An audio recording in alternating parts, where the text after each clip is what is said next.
안녕하십니까. 다니엘 연구 세미나 그 마지막 시간에 오신 여러분들을 진심으로 환영합니다. 우리는 지금까지 다니엘서에 기록된 파노라마 같은 예언들을 함께 연구해 왔습니다.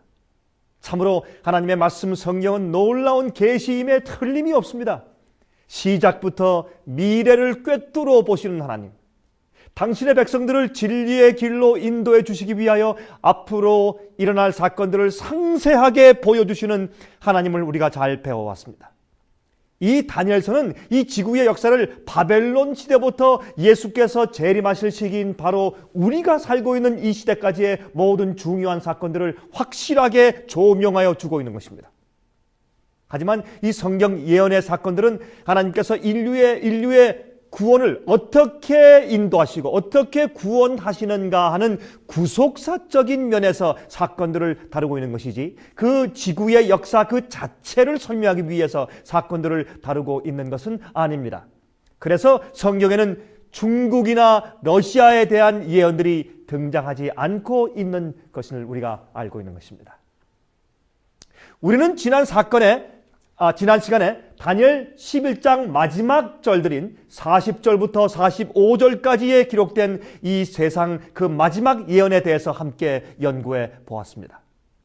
오늘 이 시간에는 다니엘 예언 연구 세미나의 그 마지막 시간으로서 지구 역사의 마지막 환란과 또한 우리의 준비에 대해서, 그리고 간단한 예언들의 반복들을 다룬 12장을 함께 공부할 차례가 되었습니다. 성경 예언은 우리 하나님께서 오늘도 살아계셔서 지구 역사의 흐름을 주관하시고 계시다는 사실을 확인시켜 주고 있는 것입니다. 이 세상 역사가 우연히 꼴지워지고 있는 것처럼 보일지 모르지만은, 하지만 하늘의 하나님께서 역사를 붙잡고 계신 것입니다. 결국은 하나님의 성도들이 승리할 것입니다. 자, 이제부터 본문에 들어가서 읽어보면서 말씀을 함께 연구해 보도록 하십시다. 먼저 다니엘 12장 1절부터 3절까지만 먼저 읽고서 해석해 보도록 하겠습니다. 그때에 내 민족을 호위하는 대군 미가엘이 일어날 것이요, 또 환란이 있으리니 이는 개국 이래로 그때까지 없던 환란일 것이며, 그때 내 백성 중 무릇 책에 기록된 모든 자가 구원을 얻을 것이라. 땅의 티끌 가운데서 자는 자 중에 많이 깨어 영생을 얻는 자도 있겠고, 수욕을 받아서 무궁히 부끄러움을 입을 자도 있을 것이며, 지혜 있는 자는 궁창의 빛과 같이 빛날 것이요, 많은 사람을 옳은 대로 돌아오게 한 자는 별과 같이 영원토록 비추리라 라고 말씀하고 있습니다. 참 놀라운 말씀이죠. 여러분이 성경 말씀은 주의 말씀이고, 특별히 다니엘과 요한계시록 예언은 틀림없는 주님의 예언이고 반드시 성취를 보고 있는 것입니다. 여러분, 다니엘 12장은 시작하기를 그때 하나님의 백성들을 보호하기 위하여 미가엘이 일어날 것이라 라고 말씀하고 있습니다. 왜냐하면 개국 이래로 없던 환란이 일어날 것이기 때문에 그렇다라고 설명하고 있는 것입니다. 그런데 여기에서 그때에 라고 말씀한 그때는 어느 때인지에 대해서 우리가 먼저 이해하고 지나갈 필요가 있습니다. 그리고 또 미가엘이 누구인지, 또한 개국 이래로 없던 환란이란 무슨 환란을 말하는 것인지를 먼저 우리가 알아보아야 할 것입니다. 우리가 다니엘 12장을 시작할 때 왜 그때에 라고 말씀을 했을까요? 물론 그것은 11장 마지막에 사건이 일어나는 바로 그때라는 뜻이겠죠? 그렇죠? 이 다니엘 11장 마지막 부분의 배경인 바로 그때에 라고 말씀을 하신 것입니다. 그렇다면 다니엘 11장 마지막 부분에 기록된 사건은 무엇이었습니까? 그것은 다름이 아니라 북방왕이 교황권이 분노하여서 나아가서 하나님의 참 백성들을 죽이기 위하여 예언의 표현 그대로 도륙하기 위해서 공격할 때인 것을 우리가 배웠습니다.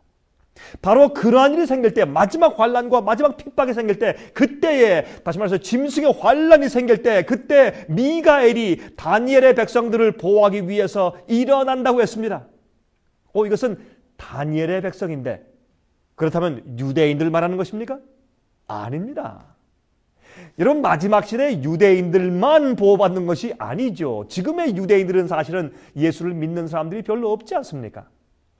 다니엘과 같은 품성을 가지고 다니엘처럼 하나님께 충성을 다하며 다니엘처럼 성경의 진리를 믿는 자들을 의미하는 것입니다. 그래서 하나님께서 내 민족을 호위할 미가엘이 일어날 것이라고 성경에 기록하고 있는 것입니다. 앞으로 이제 곧 하나님의 백성들을 향한 마지막 핍박이 올 것입니다. 마치 중세기에 수천만 명이 순교당했던 당시의 핍박 같은 환란이 곧 다시 우리에게 일어나게 될 것입니다.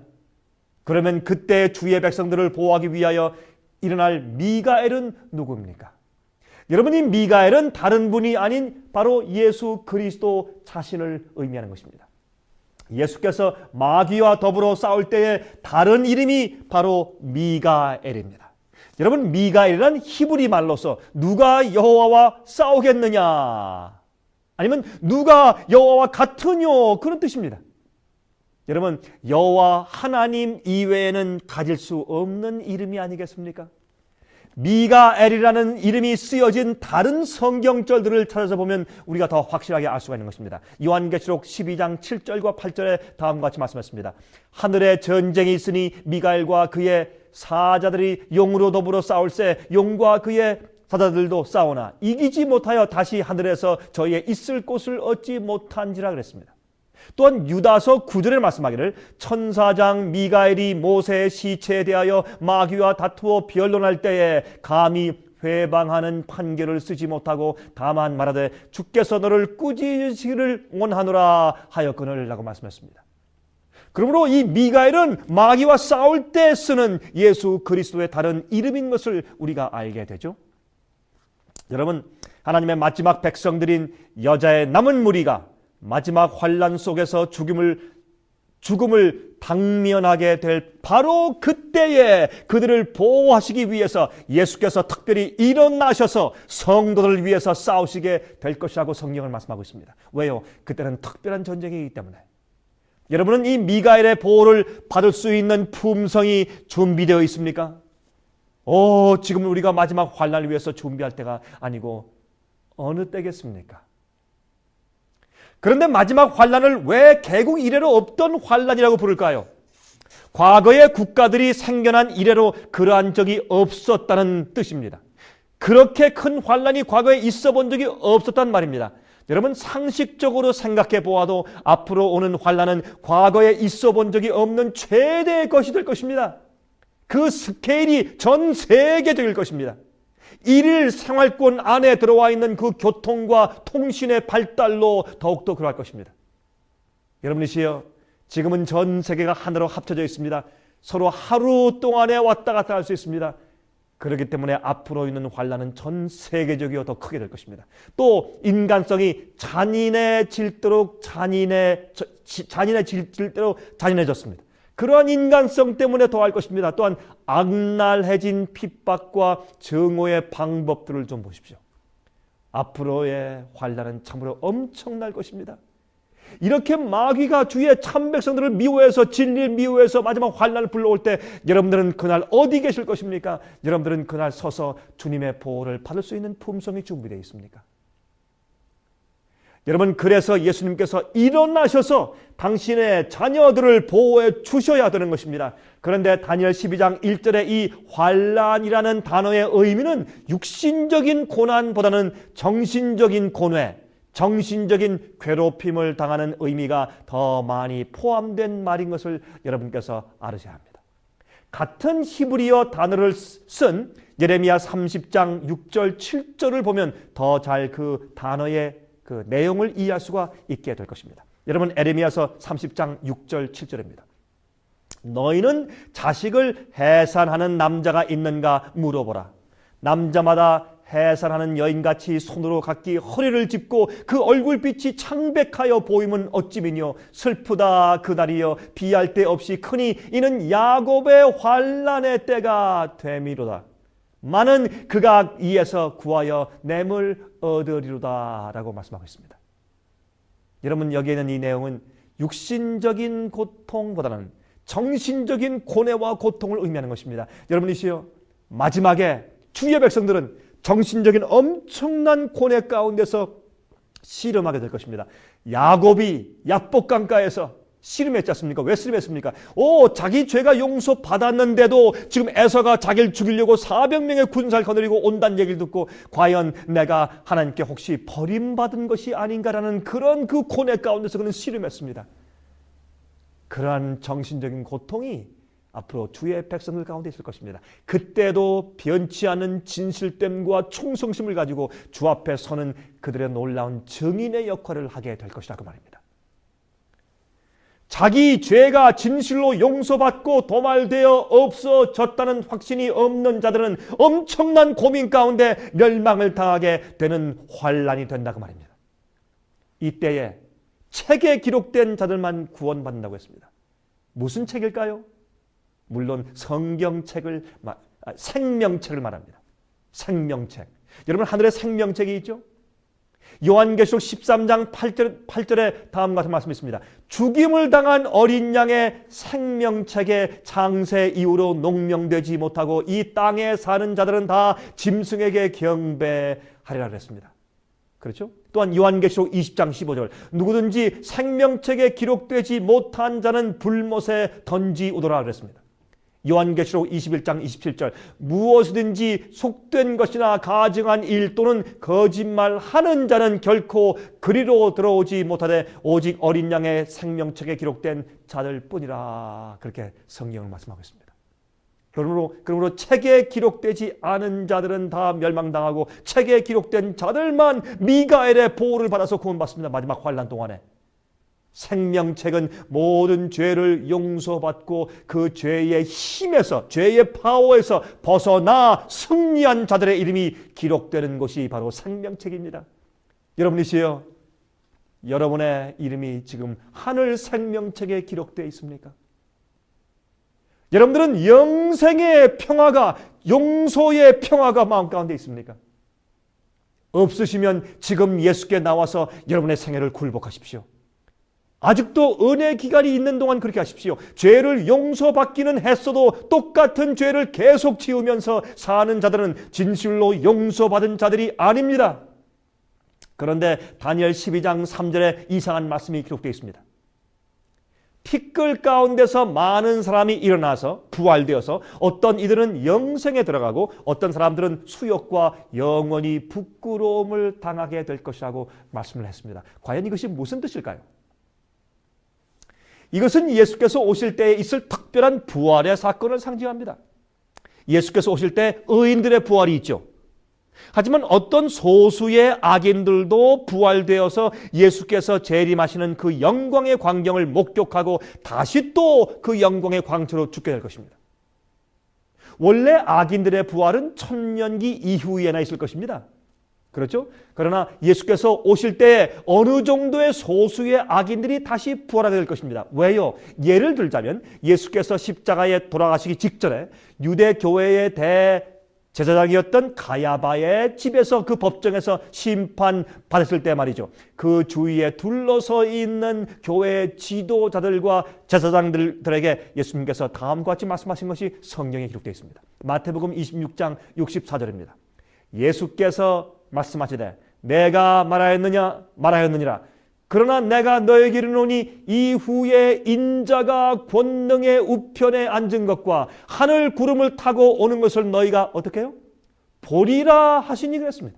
그러므로 예수님은 십자가에 못 박은 그 당시 교회의 지도자들과 또한 로마의 군인들은 자기들이 죽인 그분이 과연 누구인지를 확실하게 보기 위해서 예수님을 십자가에 못 박은 그 군인들이나 아니면 예수님을 십자가에 못 박도록 정죄한 제사장들의 무리들은 그들이 악인들일지라도 미리 부활시켜서 예수께서 영광의 구름을 타시고 하늘 동편에서 이 지구에 오시는 광경을 다 보게 해 주신단 말입니다. 그래서 그 예수님의 오시는 광경을 보면서 그들은 이를 갈며 놀라면서 그 영광의 광채 속에 다시 죽게 될 것입니다. 여러분, 그래서 그들이 죽인 그 예수가 과연 누구인지를 그들이 그때 가서 깨닫고 가슴을 치게 될 것입니다. 그래서 어떤 이들은 부활하여 영생에 들어가고 어떤 이들은 영원한 수욕을 받게 된다고 다니엘 12장은 말씀하고 있다 그 말입니다. 그리고 지혜 있는 자와 많은 사람들을 옳은 대로, 즉 의로운 진리로, 올바른 진리로, 의로운 생애로 인도한 자들은 영원히 빛날 것이다 그랬습니다. 영원히 하나님과 함께 살 것이며 하늘의 별처럼 빛날 것이라고 했습니다. 여러분이시여, 이 땅에서 주님을 위해서, 진리를 위해서 희생하고 봉사하고 굴복한 자들은 하늘에서 큰 상급이 있을 것입니다. 이 지구의 삶은 얼마 오래가지 않아서 끝날 것입니다. 그러나 여러분들이 참된 진리를 위해서 헌신하고 봉사하면 여러분들의 상급이 영원토록 별처럼 빛날 것입니다. 여러분, 여기에 지혜 있는 자란 무슨 뜻입니까? 여러분, 지혜 있는 자는 의로운 자를 말하는 것입니다. 의로운 자가, 의로운 생을 사는 사람이 바로 지혜 있는 자라고 성경을 말하고 있습니다. 야고보서 3장 17절과 18절을 보실까요? 다음과 같이 말씀되어 있습니다. 오직 위로부터 난 지혜는 첫째 성결하고, 다음에 화평하고 관용하고 양순하며 긍휼과 선한 열매가 가득하고 편벽과 거짓이 없나니 화평케 하는 자들은 화평으로 심어 의의 열매를 거두느니라. 그렇게 말씀했습니다. 여러분이시요, 그래서 바로 이 지혜 있는 것은 무엇입니까?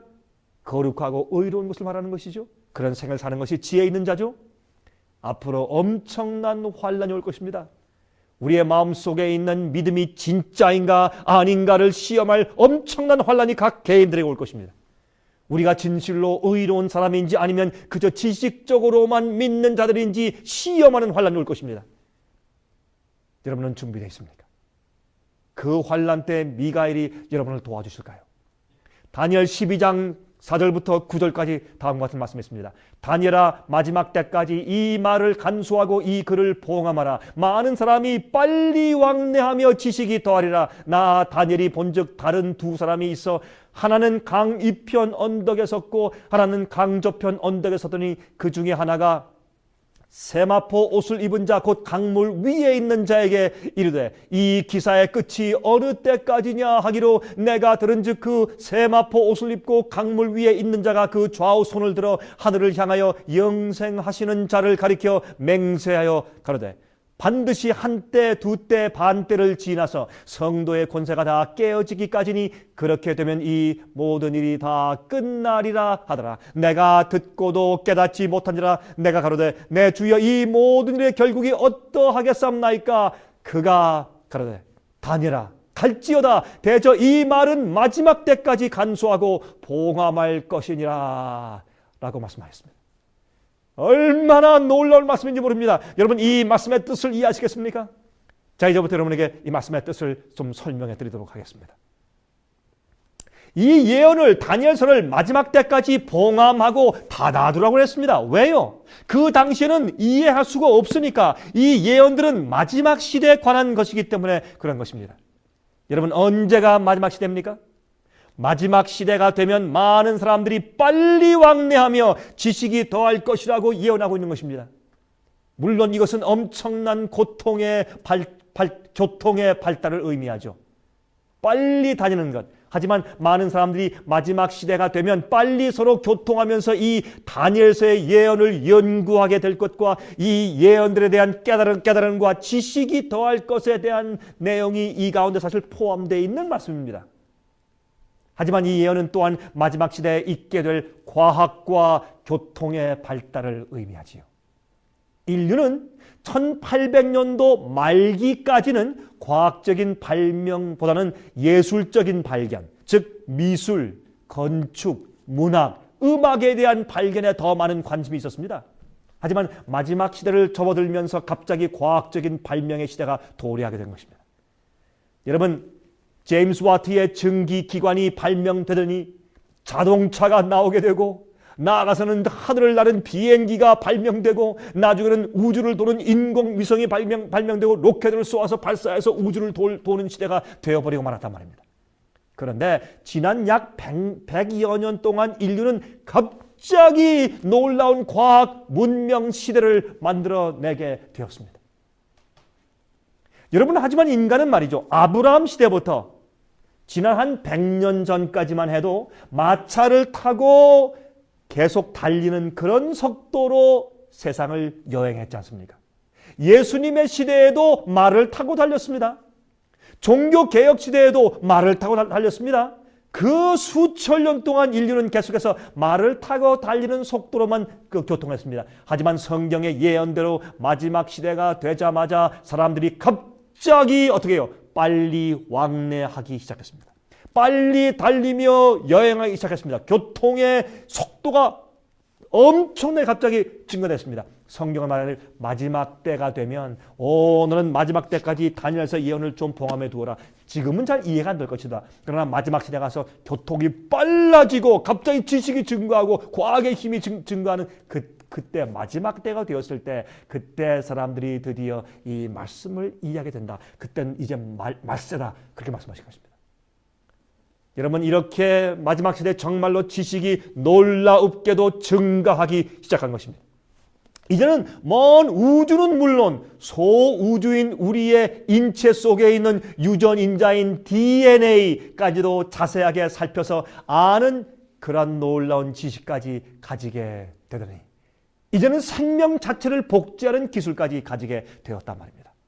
왜 이렇게 갑자기 교통의 발달과 지식의 증가가 폭등하게 되었을까요? 성경이 그렇게 될 것이라고 말씀했기 때문에 그렇습니다. 성경 예언이 그렇게 말씀했으니까요. 만일 인간이 옛날 일찍부터 이러한 과학적인 지식과 능력이 발달되었었더라면 인류는 벌써 자멸하여서 스스로 멸망당하고 말았을 것입니다. 아마 인류는 벌써 비행기를 옛날에 만들었을 것이고 벌써 원자폭탄을 만들어서 벌써 그들이 자멸하고 말았을 것이 아닙니까? 예수께서 이 땅에 오셔서 태어나시기도 전에 인간이 아마 이미 벌써 망했을 것입니다. 그래서 하나님께서 마지막 시대가 올 때까지 이러한 과학적인 지식의 발달을 막아오신 것입니다. 그리고 마지막 이제 말세가 될 때 가서 이런 지식과 교통이 빨리 왕래되며 증가될 것이라고 그렇게 예언을 하신 것입니다. 여러분과 제가 지금 살고 있는 이 시대는 말세입니다. 개국 이래로 없던 환란이 곧 올 시대입니다. 그 다음에 다니엘은 두 사람을 계시 가운데서 보았죠. 한 사람은 그가 계시를 보고 있는 을레 강변의 언덕에 서 있고 또 다른 한 사람은 을레 강물 위에 서 있었습니다. 근데 강 언덕에 서 있던 그 사람은 천사고 강물 위에 흰 세마포 옷을 입고 서 있는 분은 바로 예수 그리스도 자신이었습니다. 그런데 이 강 언덕에 서 있는 천사가 강물 위에 세마포를 입고 서 있는 예수님께 지금 질문합니다. 언제나 이러한 일들이 끝이 나겠습니까? 그런 질문입니다. 언제까지 계속되겠습니까? 그때 두 손을 말이죠. 하늘 향해서 높이 드시고 두 손을 높이 드시고 맹세하시면서 답변하십니다. 예수님께서 반드시 한때, 두때, 반때를 지나서 성도의 권세가 다 깨어지기까지니 그렇게 되면 이 모든 일이 다 끝날 것이라 끝나리라 라고 답변을 하셨단 말입니다.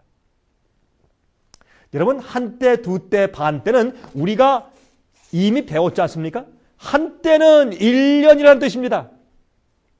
그래서 이것은 3년 반의 예언이죠. 1년은 성경 예언에서 360일로 계산하기 때문에 3년 반은 도합 1260일입니다. 또한 1일은 1년이므로 도합 1260년을 말하는 예언이죠. 이것은 중세기 교황권의 핍박 기간을 가리키는 예언이다 하는 것을 과거에 누누이 제가 강조했고 설명을 드렸습니다. 그것은 538년부터 1798년, 다시 말해서 교황이 죽게 된 상처를 받았죠. 1798년까지 1260년 동안의 기간을 말하는 것입니다. 여러분이 1260년 동안의 핍박 기간 동안에 성도의 권세가 다 깨어지게 됐지 않습니까?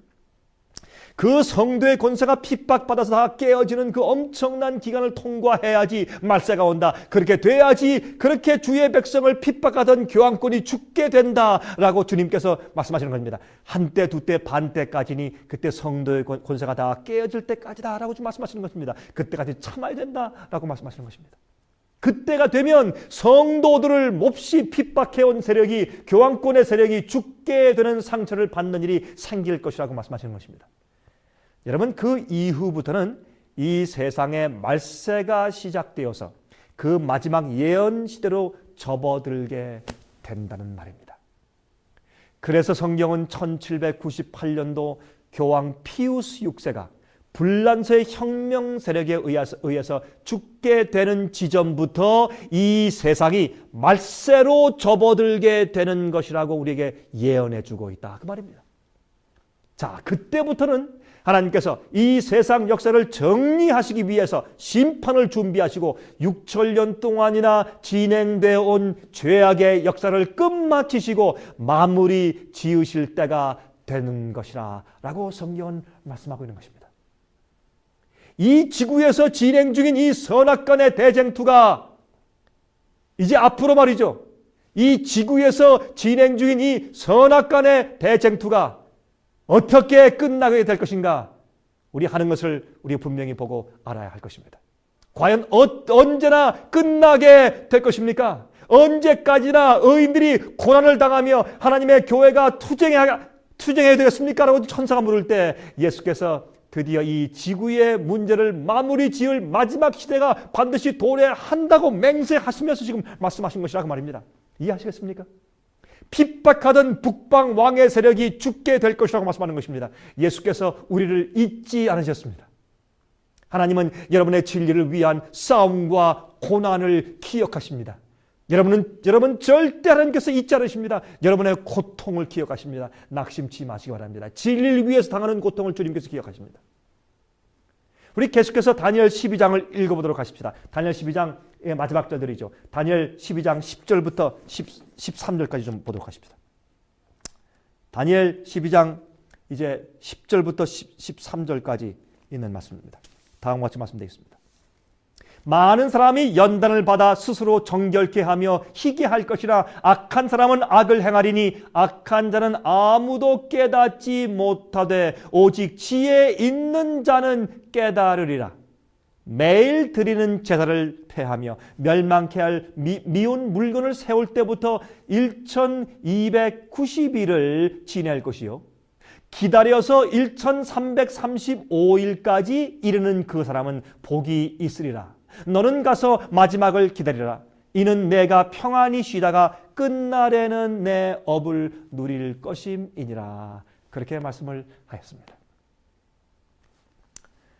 여러분, 지금 천사가 예수님께 묻는 질문의 요점은 무엇이냐면 도대체 언제나 성도들을 향한 마귀의 공격과 계략이 올바로 밝혀지고 심판되겠습니까? 주여, 언제입니까? 라고 하는 것입니다.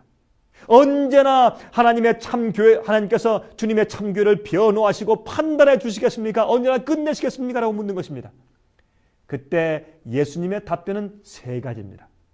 첫 번째, 하나님의 백성들은 그러한 공격과 시련을 받으면서 오히려 연단을 받고 믿음이 생겨서 정결함을 입게 될 것이라는 것입니다. 여러분, 시련과 고난은 우리를 정결케 하는 방법들 중에 하나입니다. 악한 자들은 깨닫지 못하지만 지혜 있는 자들은 즉시 알게 될 것입니다. 지혜 있는 자들, 즉 의로운 생애를 사는 하나님의 백성들은 깨닫게 될 것이라고 말씀하는 것입니다. 여러분이시여, 여러분 생활 가운데서 진리 때문에 의를 위해서 핍박당하는 경험들이 있습니까? 여러분, 그런 자들에게 주님께서 여러분의 품성을 연단케 하시고 마지막 환난을 통과할 수 있는 믿음을 주시는 것입니다.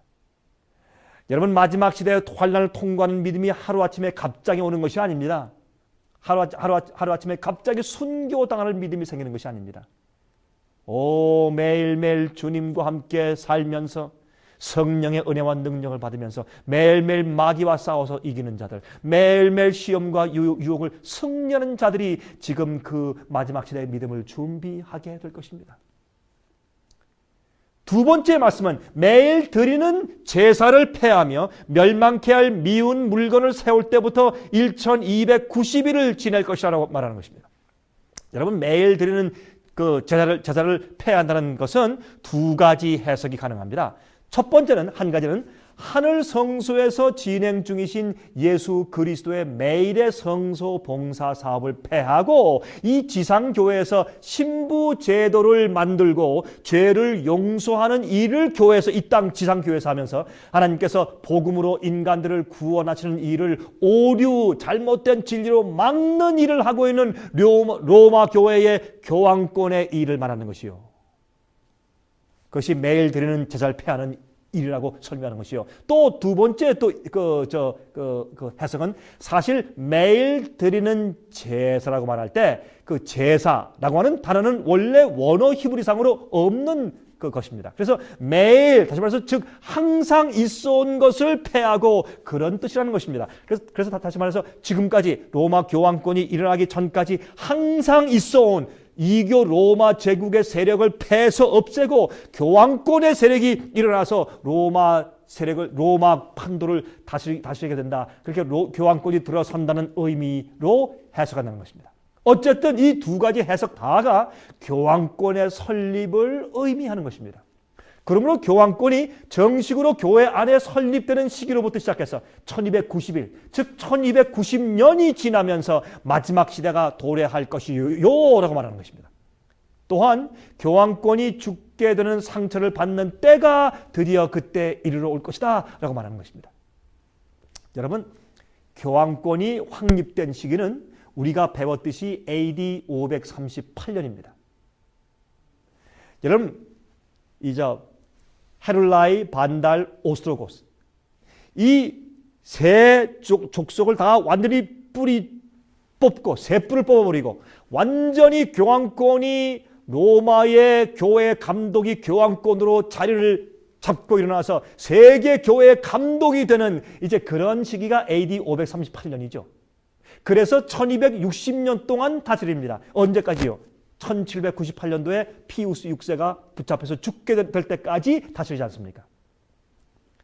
그런데 여기서는 말이죠. 1290년이라고 언급합니다. 1260년이 아니고 30년이 더합니다. 왜 그렇습니까? 그것은 교황권이 확립되기 시작한 해인 AD 508년으로 거슬러 올라가서 적용시키는 예언입니다. 물론 사실상 교황권은 AD 538년도에 그 세력이 확립되었지만은 그렇게 된 원래 동기와 계기는 그 30년 전인 AD 508년도에 생겼습니다. 508년도에 불란서의 클로비스 황제가 이교도에서 천주교회로 개종해 오면서 로마 교회의 감독인 미래 교황에게 충성을 맹세했습니다. 그것은 그 당시에 가장 강력한 군사력을 가지고 있었던 불란서가 교황의 편에 서게 됨으로써 온 세상과 온 교회를 다스리고 주관하는 실제 세력을 얻게 된 셈이 되는 것입니다. 그래서 어떤 사람들은 교황권의 확립의 시기를 508년부터 시작된 것이라고 주장하는 것입니다. 그러므로 이 시점에서부터 본다면 1260년이 아니라 1290년으로 조금 더 긴 기간으로 볼 수 있는 것입니다. 그래서 성경은 이 멸망에 가증한 물건인 교황권이 사람들에게 오류를 가르쳤으며 거룩한 하나님의 성소와 진리를 멸망에 가증한 것으로 대치시킨 세력이기 때문에 성경은 그 세력을 멸망에 가증한 것이라고 또는 참남된 것이라고 부르고 있는 것입니다. 이 멸망에 가증한 세력이 언제예요? 1290년이 지난 다음에 508년도에 불란서의 클로비스 황제가 충성을 맹세하고 천주교인이 되어서 교황권을 이제 도와주겠다고 나선 다음부터 세계를 정복할 수 있는 그런 계기가 마련된 것입니다. 그때부터 1290년이 지날 때까지 1290년 동안 교황권이 세계를 다스린다 그런 말입니다. 그때까지 기다리라는 말입니다. 여러분, 그래서 성경은 1260년의 예언도 말씀하고 1290년의 예언도 반복해서 말씀하고 있는 것입니다. 여러분 아십니까? 옛날 불란서의 클로비스 황제가 교황권에게 굴복해서 교황권이 확립된 것처럼 오늘날 시대에는 이 세상에서 가장 군대 힘이 강한 미국이 교황권에게 굴복하고 있기 때문에 교황권의 세력이 이 세상의 가장 큰 세력으로 지금 부활하고 있는 것을 보지 않습니까? 그래서 이 멸망의 미운 물건을 세울 때부터 시작해서 1290년이 지나면 교황권이 죽는 일이 있을 것이고 말세가 시작되는 것이라고 말하고 있는 것입니다. 또한 기다려서 1335일까지 가는 사람들에게 무엇이 있다고요? 복이 있다고요. 무슨 복일까요? 자, 보십시오. 자, 그러면 508년 교황권이 확립된 시기부터 1290년을 계산하면 1798년도가 되지 않습니까? 그것은 1798년도에 교황권이 죽게 되는 예언을 조금 다른 각도에서 다시 강조해 주신 예언이죠. 1260년 말고 1290년을 또 강조해 주신 것입니다. 1798년도에 교황권이 죽게 될 것을 강조하시기 위해서. 또한 508년부터 시작해서 1335년을 계산해 보십시오. 그것은 508년부터 1335년을 계산하면 얼마가 됩니까? 1843년이 되지 않습니까? 바로 이때는 1843년도는 바로 이때가 전 세계적으로 예수께서 이 땅에 다시 오실 때가 되었다고 외치는 재림 운동이 한창 진행 중인 때였습니다. 여러분, 그 해에 재림 운동을 하던 지도자들이 그 이듬해인 1844년도에 하늘에서 아주 중대한 사건이 일어날 것이라는 2300주야의 다니엘의 예언을 깨닫고 우리가 배운 2300년에 대한 예언을 확실하게 이해하고 외치게 된 시기입니다. 그 확신케 된 그 정말 연합된 세력이 생긴 그때가 1843년도입니다. 다시 말해서 1843년도에 다니엘의 이 예언이 진실로 올바로 이해되기 시작한 해입니다. 이제 이 다니엘 예언을 좀 봉함하고 닫아두라. 지금은 이해 못한다. 훗날 먼 날 마지막 때에 대한 예언이다. 그러나 드디어 1843년도에 다니엘서에 대한 예언이 드디어 정말 올바로 펼쳐지고 이해되기 시작해서 정말 복을 받기 시작했습니다. 그래서 그때까지 기다리는 자들은 복이 있다고 말씀한 것입니다. 드디어 이 예언의 말씀이 이해되고 말세를 이해하게 되었습니다. 드디어 다니엘서의 중요한 예언들이 이해되는 사건이 오기 때문에 그런 것입니다. 그때 드디어 다니엘서의 예언이 제대로 이해하게 되었습니다. 그래서 다니엘아, 너는 가서 마지막을 기다리라. 이는 내가 평안히 쉬다가 끝날에는 내 업을 누릴 것이라 그랬습니다. 너는 이 예언들을 너의 때에는 이해가 잘 안 될 것이다. 나중에 마지막 말세에 가서야 하나님의 성도들이 드디어 내가 본 마지막에 대한 계시들을 그때 가서 드디어 이해하게 될 것이다. 너는 이제 가서 무덤에 가서 잠깐 쉬어라. 이제 마지막 시대가 되면, 말세가 되면 내가 내 업을 누릴 것이다. 다시 말해서 내가 보고 기록해둔 이 다니엘서 예언이 드디어 말세에 가서 그때 가서야 이해될 것이야. 지혜 있는 자들, 의로운 자들, 성결한 자들, 주의 말씀과 뜻과 계명대로 사는 사람들, 죄를 승려하는 사람들, 스스로 정결케 되는 자들에 의해서 이 예언의 말씀이 드디어 이해되고 감사케 될 것이다. 다니엘아, 수고했다. 너는 이제 내 할 일을 다 했으니 이제 가서 무덤에서 편히 쉬어라. 그렇게 말씀을 하시는 것입니다. 자, 이제는 우리의 차례가 되었습니다. 다니엘 선지자는 자기가 할 일을 하고 편히 쉬고 있습니다. 땅속에서. 그러나 이 예언들을 깨달은 마지막 시대에 살고 있는 사람들에게, 여러분과 저에게 책임이 있는 것입니다. 다른 사람들을 깨우고 진리로 인도할 책임이 있는 것입니다. 오류에서 건져낼 책임이 우리에게 있는 것입니다. 이제 이 말세를 살고 있는 우리가 바로 다니엘이 경고한 그 일을 해야 할 후보들인 것입니다.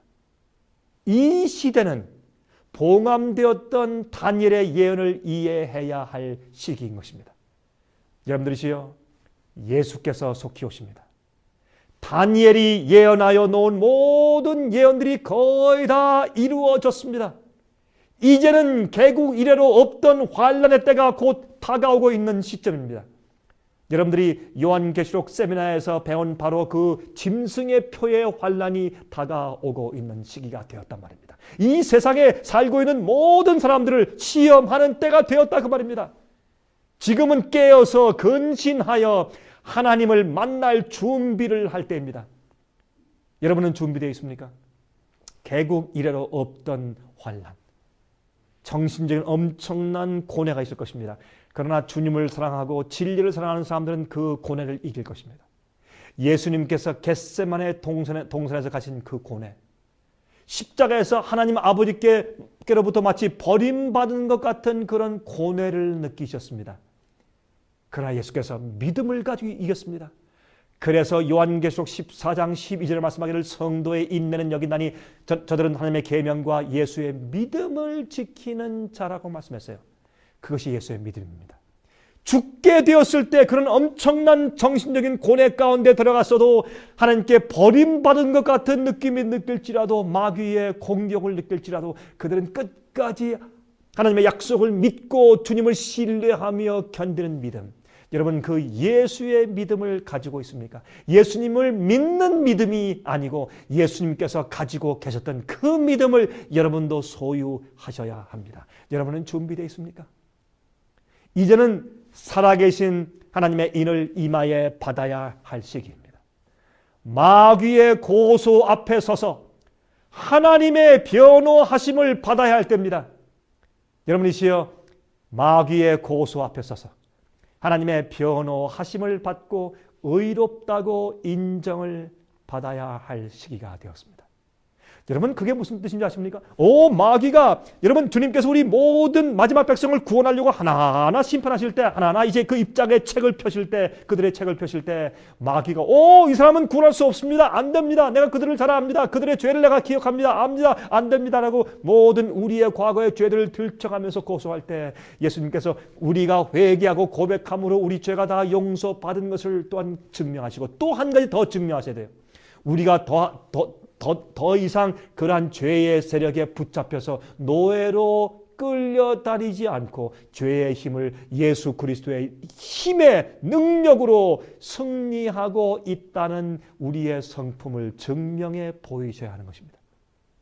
용서받은 자가 똑같은 죄를 계속 짓고 있으면 용서받은 의미가 어디 있겠습니까, 여러분이요? 그래서 성경은 이기는 자는 이기는 자에 대한 축복이 기록되어 있는 것입니다. 여러분이시여 마귀가 우리를 공격하려고 할 때 우리 마음속에서 우리가 주님의 피의 보혈로 용서받았고 우리 속에 내재하시는 성령의 능력을 가지고 하나님의 진리를 가지고 마귀를 승리하고 세상과 죄를 승리하는 생을 살기 때문에 주님께서 우리를 증인 삼으시고 마귀가 더 이상 우리를 고소할 수 없게 되어야 합니다. 그럴 때 우리의 앞니마에 보이지 않는 살아계신 하나님의 인이 처지게 되는 것입니다. 여러분이시여 그래서 마지막 환난 때 마귀가 이 백성을 미워해서 죽이려고 했을 때 미가엘이 일어나서 그들을 보호할 것입니다. 이 놀라운 시기에 여러분과 제가 과연 어디 있을까요? 그때 여러분들은 누구 편에 설까요? 그때 여러분들은 어디에 있을 것입니까?